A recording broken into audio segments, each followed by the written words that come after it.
So today we are going to do methods of depreciation calculation. मतलब कि जो हमारी फिक्स एसेट्स के ऊपर हम डेप्रिसिएशन लगाते हैं ना, मतलब जो वैल्यू कम होती है हमारे फिक्स एसेट्स की, कैसे कम होती है? Wear and tear, obsolescence, regular use etcetera, है ना। अब मेरी बात सुनो, 5 मेथड्स हैं डेप्रिसिएशन काउंट करने के। फर्स्ट मेथड्स है यूनिट लाइफ या आर मेथड। क्या बोलते हैं? यूनिट लाइफ एंड या फिर आर मेथड। ठीक है। अब तुम्हारी जो बुक है उसमें क्वेश्चन नंबर 4, 5, 6 आई गेस ये 3 क्वेश्चन जो हैं इस मेथड के ऊपर आधारित हैं। ठीक है। फर्स्ट कहता है कॉस्ट। देखो, अब let's make it a bit more easier to you. Okay, जैसे यहाँ पे ना कॉस्ट ऑफ मशीन गिवन होगा आपके क्वेश्चन में, कॉस्ट ऑफ मशीन गिवन होगा, कॉस्ट ऑफ एसेट गिवन होगा। ठीक है जी, ठीक है। उसमें से स्क्रैप वैल्यू, जिसको रेजिड्यूअल वैल्यू भी बोलते हैं, मतलब जब आप उसको बेचते हो, ठीक है, उस एसेट को, you get this much amount, जो भी आपको आपकी बुक में मतलब क्वेश्चन में मिलेगा, right. Cost minus scrap by total hours, total life या टोटल यूनिट्स, जो भी इनमें से चीज गिवन है, इनटू इनटू क्या, जो आपको पर्टिकुलर गिवन है टाइम पीरियड में, यूनिट्स यूज, आवर्स या जो भी गिवन है, वो इधर वाली साइड लिख देना है। इधर लिख दिए तो पहले पर्टिकुलर पीरियड के लिए कितनी डेप्रिसिएशन लगेगी वो यहाँ पे आ गया। सेकेंड पीरियड के लिए कितनी लगेगी? Cost minus scrap by total into जो यूनिट्स वहां पे गिवन होंगे सेकेंड में, फिर थर्ड में। ठीक है, ऐसे यूनिट्स, अलग अलग यूनिट्स तुम्हारे क्वेश्चन में गिवन होंगे। ठीक है, तो cost minus scrap by total life into this units. Done. This is what your whole unit life R method is all about. The आपके 4th, 5th illustration और 6th मेरे हिसाब से ये इसके ऊपर आधारित है। इसके ऊपर आप ऐसे क्वेश्चन करके देखो, you will easily solve this. Okay, change in life of asset, मतलब कि आपको ना, जैसे यहाँ पे इन काइंड ऑफ क्वेश्चन में आपको ना गिवन होगा, या तो मशीन की वैल्यू बढ़ गई या मशीन की वैल्यू कम हो गई। ठीक है, in the usages of the machine only, कोई रिपेयर हो गई, कोई ऐसी चीज हुई जिससे उसकी वैल्यू बढ़ गई, या फिर उसकी मशीन की वैल्यू कम होगी बिकॉज ऑफ एनी रीजन। ठीक है, ठीक है। अब मेरी बात सुनो, उसमें नंबर ऑफ ईयर्स चेंज होते हैं, नंबर ऑफ ईयर चेंज होते हैं। मान लो पहले मशीन 10 साल चलनी थी, अब वो कह रहे हैं कि ये मशीन तो सिर्फ 5 साल चलेगी। ठीक है, ऐसा भी हो सकता है। तो आपने क्या करना है, कॉस्ट में से स्क्रैप माइनस करनी है बाय लाइफ। तो ये क्या फॉर्मूला होता है? For depreciation calculation for 1 year you will get, मतलब आपको 1 ईयर का डेप्रिसिएशन इससे पता लग जाएगा। ठीक है, अब जितने साल वो मशीन यूज हुई होगी, है ना, जितने साल वो मशीन यूज हुई होगी इनटू कर दो, मतलब जे 3 साल यूज हुई है। ठीक है, फॉर एग्जाम्पल 3 साल मशीन यूज हुई है, तो जो यहाँ पे डेप्रिसिएशन आ रही है पर ईयर, है ना, जो पर ईयर आ रही है इनटू 3 ईयर्स, मतलब 3 आ गया यहाँ पे, तो 3 साल की डेप्थ तुम्हें पता लग जाएगी। अब उन 3 साल की डेप्रिसिएशन को हमने रखा साइड पे, रख दिया साइड पे। ठीक है, हमने कहा कि जो कॉस्ट ऑफ मशीन है उसमें से माइनस करो। कॉस्ट ऑफ मशीन में से जो 3 साल की डेप्रिसिएशन चली जाएगी, हमें 3 साल बाद, मतलब जो चौथा साल है उसकी स्टार्टिंग में जो मशीन की कॉस्ट होगी, हमें वो पता लग जाएगी, वैल्यू होगी बेसिकली, है ना, आफ्टर द 3 ईयर डेप, है ना। 4th ईयर की स्टार्टिंग में क्या मशीन की वैल्यू होगी, या 3rd ईयर की लास्ट में क्या मशीन की वैल्यू होगी, हमें ये पता लग जाएगा, है ना, है ना। क्यों ऐसे मैं कह रही हूँ? बिकॉज लास्ट ईयर का ही आगे ब्रॉड फॉरवर्ड होता है ना, तो हम इसलिए लास्ट ईयर का जो लास्ट में हमारे पास मशीन की वैल्यू आएगी, है ना, या हमारी 4th ईयर की स्टार्टिंग में जो मशीन की वैल्यू आएगी, उसमें प्लस या माइनस कर देना है। क्या, जे कोई भी इंक्रीज गिवन है तो प्लस कर देना है, कोई डिक्रीज गिवन है माइनस कर देना है। कोई इशू, कोई प्रॉब्लम नहीं। अब हमारे पास मशीन की वैल्यू आ गई मशीन की वैल्यू। उस मशीन की वैल्यू में से हमने क्या करना है, डेप्रिसिएशन पर ईयर। उन्होंने कहा है कि अब तो मशीन पहले 10 साल चलनी थी, अब चलेगी कितने साल? 5 साल चलेगी। तो उस मशीन की वैल्यू को ऊपर रख लिया, उसमें से जो कोई स्क्रैप आपको बाद में गिवन है आफ्टरवर्ड्स, तो वो माइनस करना है। पहले वाला स्क्रैप नहीं इसमें से माइनस करना, सिंपली जो स्क्रैप जो बाद में गिवन है आफ्टर दिस वन, ठीक है, तो माइनस करना है, वरना नहीं करना, वरना -0 लिख कर आ जाना, ठीक है। बाय, बाय मतलब बटा जिसे हम बोलते हैं, ठीक है। उससे बाद यहाँ पे क्या लिखना है, जो न्यू ईयर्स इसमें गिवन है कि 5 साल चलेगा अब, तो 5 साल लिख दिया। फिर आपको पता लग जाएगा कि इन 5 सालों में, ये 5 साल है, इनमें से एक साल में कितनी डेप्रिसिएशन लगेगी, है ना। यूनिट पता लग जाएगा ना हमें कि कितना, मतलब पर ईयर कितनी डेप्रिसिएशन लगेगी इस 5 सालों में, 1 2 3 4 5। अब इस साल में कितनी डेप्रिसिएशन, दूसरा तीसरा, ये सारे यहाँ पे पता लग जाएगी कि पर डेप्रिसिएशन कितनी लगेगी, एक साल में डेप कितनी लगेगी आफ्टर चेंजिंग द मशीन की जो वैल्यू, मतलब ईयर हमने चेंज किया, राइट राइट। अच्छा, एक होता है SYD मैथड। क्या है SYD? Sum of year digit method. क्या? Sum of year digit method. अब कॉस्ट माइनस स्क्रैप कर दिया, कर दिया। अच्छा, अब तुम्हारे पास कोई वैल्यू आएगी, ठीक है, आगी वैल्यू, राइट राइट। अच्छा, आपको ना ये इलिस्ट्रेशन नंबर 3 तुम्हारी बुक में गिवन होगी। मेरी बात सुनो, लिसन टू मी केयरफुली, कि आपके ना यहाँ पे गिवन होगा कि 2017 में कोई मशीन ली है, ठीक है, 2017 में कोई मशीन ली है, 17, और वो कह रहा है कि 10 साल चलेगी मशीन। पहले ऐसे लिख लो, 2017 18 19 20, ऐसे 10 साल, वैसे 1 2 3 4 5 6 7 8 9 10 10 तक लिख लिया, ठीक है। और यहाँ पे लिख लिया 2017 18 19 20 21 22 24 25 26, ठीक है, 10 साल हो गया, यहाँ तक लिख लिया। अच्छा, फिर उल्टी काउंटिंग लिखनी स्टार्ट कर दो, 1 2 3 4 5 6 7 8 9 10, ठीक है। और इस उल्टी काउंटिंग को क्या बोलते हैं? वेट बोलते हैं। क्या बोलते हैं? वेट बोलेंगे, ठीक है। डन डन, इतना समझ आया? अच्छा, अब मेरी बात सुनो, अब इस सारों को प्लस कर देना है, मतलब ये जो 1 2 3 4 5 6 7 8 9 10 है ना, जैसे 1 + 2 3 3 + 3 6 6 + 4 10, ऐसे कर करके इस वाली लाइन को प्लस कर देना है। कर दिया प्लस। जो वैल्यू आएगी ना, जो वैल्यू आएगी ना, इसको पता है क्या करना है? पता है क्या करना है? यहाँ पे नीचे लिख देना है। इसका टोटल आ रहा है 55, 1 से 10 तक का 55 आ रहा है टोटल, हमने यहाँ पे लिख दिया, ठीक है। हमने यहाँ पे उसकी वैल्यू निकाली थी ना, जैसे कॉस्ट माइनस स्क्रैप करके, तो वो यहाँ पे लिख दी, ठीक है। अब मेरी बात सुनो, उन्होंने 2022 की वैल्यू पूछी है डेप्रिसिएशन की, राइट राइट। तो मैंने यहाँ पे 2022 को ना ऐसे गोला बना देना, इसके अराउंड बना दिया, ठीक है। लास्ट से चलना है, तो देखना है ये कहाँ पे आ रही है। 1 2 3 4 5, 5 के आगे क्या आ रहा है? 2022 5 के आगे आ रहा है, मतलब इधर आ रहा है ना। हमने इधर वाले वेट वाली साइड देखना है, ठीक है। लास्ट से जो उल्टी काउंटिंग स्टार्ट होती है, यहाँ पे 5 आ रहा है, मैंने यहाँ पे क्या लिख दिया? 5 लिख दिया ऊपर।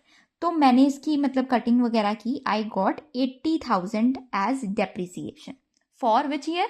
2000 क्या 22, है ना, 22 के आगे हमने लिखा था ना, तो 22। डन डन, 2022 की डेप्रिसिएशन मुझे पता लगी। परंतु जे आपको मशीन अकाउंट बनाना है, ठीक है, आपको कहा है 2022 की जो डेप है, तो 2022 की मशीन की कॉस्ट क्या होगी बिफोर डेप? बिफोर डेप क्या होगी, मतलब 2021 में जो लास्ट में आफ्टर डेप्रिसिएशन जो लास्ट में वैल्यू आई होगी, है ना, मशीन की, वही 2022 की स्टार्टिंग मशीन की वैल्यू आएगी, राइट राइट। अच्छा अच्छा, इतना समझ आया? इतना समझ आया। अब इसको भी एक्सप्लेन कर देते हैं कि देखो 2000 कितने की, अच्छा मेरी बात सुनो, जैसे हमारी ये आई कितनी वैल्यू 88, मतलब कि जब हमने कॉस्ट में से स्क्रैप माइनस की ये आया था इनटू, अब 2017, अब यहाँ से चलेंगे 2021 तक, है ना, हमने काउंट करना है। क्यों? क्योंकि 22 की तो हमें डेप मिल गई है ना, वी कैलकुलेटेड इट, और 2022 की डेप हमने लिख दी है। तो हमने क्या करना है कि हमने यहाँ से यहाँ तक काउंट करना है, सो दैट हमने तो मशीन की वैल्यू निकालनी है टिल 2021 की लास्ट में, है ना। तो 2021 की भी डेप्रिसिएशन लगेगी, राइट, है ना। कॉस्ट ऑफ मशीन निकालनी है 2021 के बाद, मतलब कि आफ्टर डेप्रिसिएशन, राइट। अच्छा, फिर 17 18 19 20 21 सारे लेंगे ये 21 तक, ठीक है। तो हमने क्या किया, हमने यहाँ पे ये वैल्यू लिख दी इनटू, अब यहाँ पे देखो वेट क्या आ रहा है इस पे, इसके आगे 2017 के 10 आ रहा है, तो मैंने यहाँ पे 10 लिख दिया बाय 55। यहाँ पे 9 आएगा, यहाँ पे 8 आएगा, यहाँ पे 7 और यहाँ पे 6 बाय 55 ऐसे करके फिर हम इसका ये वैल्यू आया, इसका ये आया, इसका ये और इसका ये कटिंग वगैरह करके आ गया। ठीक है, आ गया। अच्छा, अब आपने इन सभी डेप्रिसिएशंस को क्या कर देना है, ऐड कर देना है। मतलब 1,60,000 प्लस 1,44,000 प्लस 1,28,000 प्लस 1,12,000 प्लस 96,000, वो बनता है 6,40,000। सिंपल।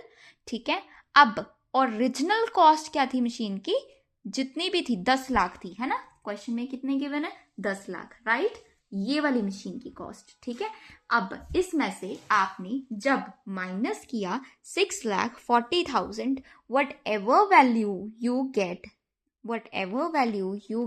वो वैल्यू रहेगी 2021 की लास्ट में, आफ्टर डेप्रिसिएशन। क्या कॉस्ट ऑफ मशीन, जो कि 2022 की बिगिनिंग की कॉस्ट होगी और 2021 की लास्ट की कॉस्ट होगी, जो माइनस करके आ रही है इतनी वैल्यू 3,60,000। ठीक है, तो उसे डेबिट साइड लिख देना है, और जो डेप्रिसिएशन फॉर 2022 वो क्रेडिट साइड ऊपर लिख दी बाय डेप, है ना। फिर बैलेंस निकाल लिया, खत्म। ठीक है, this was all about it, right. Easy था ये method, right. Listen now, we have the SLM WDV। Original cost बोलते हैं किसे, SLM को। WDV is the written down value method, जिसको हम जिससे पता क्या होता है, इसमें वैल्यू कम होती रहती ऐसे करके। मतलब लेट्स सी देखो, SLM जो होती है ना, डेप्रिसिएशन लगती है हमेशा ओरिजिनल कॉस्ट के ऊपर। मशीन की वैल्यू गिवन है, ठीक है, प्लस इंस्टॉलेशन कॉस्ट, वो होगी total value of the machine, हो गई, यहाँ पे लिख दी, इनटू जो आपको यहाँ पे रेट ऑफ डेप्रिसिएशन गिवन होगा वो लिख देना है, इनटू जो भी यहाँ पे जितने मंथ्स यूज हुई है वो मशीन, वो लिख दिया बाय 12। ठीक है, लिख दिया।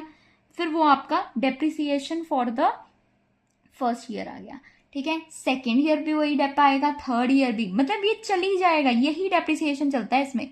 बस मंथ जो है वो याद रखना, बिकॉज मंथ में ही बच्चे गड़बड़ी करते हैं। तो देखो मेरी बात सुनो, जैसे 10,000 है इंटू 10/100 इंटू 12 महीने चली है, मतलब पूरे साल चली है, मतलब 12/12। जे मान लो जून में खरीदी है, जुलाई में खरीदी है, कितनी तारीख को खरीदी है, मतलब जून की स्टार्टिंग में खरीद ली, तो ऐसे काउंट करोगे, जून, जुलाई, अगस्त, सितंबर, अक्टूबर, नवंबर, दिसंबर। ठीक है, तो ऐसे 6-7 महीने हो गए, ऐसे कर करके ऐसे काउंट करना है। ठीक है, और फिर यहाँ पे वैल्यू लिख देनी है, फिर क्रॉस मल्टीप्लाई करके whatever the value will be there, SLM में स्ट्रेट फॉरवर्ड चली जाएगी वो। ठीक है, हो गया, समझ आ गया। अच्छा, WDV देखो, WDV मतलब जो आपकी पहले साल में तो ऐसे ही होता है कि जो ऐसे ओरिजिनल कॉस्ट प्लस इंस्टॉलेशन जो भी अमाउंट आता है, ठीक है, इनटू जो भी मंथ आता है बाय 12, पहले साल तो ये सेम आती है WDV। ठीक है, बट आगे जो ओरिजिनल कॉस्ट होगी, जब आप उस कॉस्ट में से वो डेप माइनस करोगे, whatever the balance is there in the credit side, जब वो डेबिट साइड में आएगा फॉर द नेक्स्ट ईयर के लिए। ठीक है, जब वो नेक्स्ट ईयर के लिए आता है, उसका पता है क्या, फिर उस वैल्यू के ऊपर डेप्रिसिएशन लगती है इन WDV मैथड। ठीक है, इसमें तो हम उसी ओरिजिनल कॉस्ट पे लगाते हैं, बट इसमें जो बैलेंस बचता है ना, आगे बनता रहता है, वो जो है वो WDV उसके ऊपर रेट लगाते हैं। ठीक है, अब listen to me very carefully, हमारे पास ना यहाँ पे 2 चीज़ें मिलेंगी। इफ मशीन सोल्ड, मशीन बेच दी, ठीक है, इसमें प्रॉफिट होगा या लॉस होगा, राइट। अब प्रॉफिट है तो debit in the which account, machine. Basically यार मैं सच बताऊं, it is like in the machine account you need to debit. Loss है तो ऑफकोर्स मशीन की वैल्यू कम हुई तो इधर वाली साइड। ठीक है, आ गया। मशीन तो आप गो आउट हो रही है, जा ही रही है, ये सब कुछ प्रैक्टिकली होगा, है ना, जो आप क्वेश्चन सॉल्व करोगे तभी समझ आएगा, है ना। मशीन तो जानी है, उसकी फिर जो भी उन्होंने कॉस्ट गिवन होगी कि हाँ जी इतना पैसा हमें मिला, तो वो बाय बैंक करके आ जाएगा। ठीक है, ऐसे जनरल एंट्री की और ऐसे सोचना है। ठीक है, जब आप मशीन अकाउंट में ऐसे आना जाना इसका सोचोगे ना तब। अच्छा, दूसरा मेथड क्या होता है, दूसरा मेथड कहता है कि एक मेथड कहता है कि अकेला मशीन अकाउंट बना के दे दो। ठीक है, दूसरा मेथड कहता है कि देखो तुम मशीन अकाउंट बनाओ तुम मशीन अकाउंट बनाओगे, तुम प्रोविजन फॉर डेप्रिसिएशन अकाउंट बनाओगे, और तुम एसेट डिस्पोजल अकाउंट भी बनाओगे। एसेट डिस्पोजल में सिर्फ और सिर्फ ओनली क्या क्या लिखते हैं, जब हम एसेट को बेचते हैं ना, जैसे मशीन को बेच दिया, उसकी जो प्राइस है ना, जो हमें मिला है वो लिखते हैं इसमें, ठीक है। कौन सी साइड लिखना है, क्रेडिट साइड लिखते हैं, ठीक है। डेबिट साइड हमारे एसेट डिस्पोजल अकाउंट बनाया, हमारी मशीन जितने की है वो डेबिट साइड लिख दिया, ठीक है। और क्रेडिट साइड लिख दिया कि कितने पैसे मिले, क्या प्रॉफिट लॉस, मतलब जो भी as according to debit credit वो उसी हिसाब से होगा कि क्या प्रॉफिट है या क्या लॉस है, ठीक है, अकॉर्डिंग टू द सिचुएशन, ठीक है। और इसमें एक बस ये और एक डेप्रिसिएशन फॉर दैट मशीन, ठीक है। ये मतलब जब आप बेचते हो वो मशीन को, वो सारी चीज़ें एसेट डिस्पोजल में होती है। प्रोविजन फॉर डेप्रिसिएशन, जो भी डेप्रिसिएशन से रिलेटेड चीज़ें हैं वो आ गई प्रोविजन फॉर डेप्रिसिएशन में, ठीक है। डन हो गया, डन हो गया। मशीन में तो सिर्फ मशीन की एंट्रीज आती हैं, बस पीएनएल में जो increase decrease according to the like हमने कोई बेची है मशीन, वो भी मशीन में आ जाएगी, ठीक है। और टू बैंक बाय बैंक, ये मोस्टली यही एंट्रीज होती हैं इसमें, ठीक है। Done done, this was all about it. I will post the second part of this, जिसमें बस एक प्रोविजन वाला क्वेश्चन होगा, ठीक है, और एक मतलब सिंपल डेप्रिसिएशन अकाउंट, फिर हम उससे वो इजीली सीख लेंगे, ठीक है, कि कैसे कैसे पोस्टिंग करते हैं, ठीक है। That is all.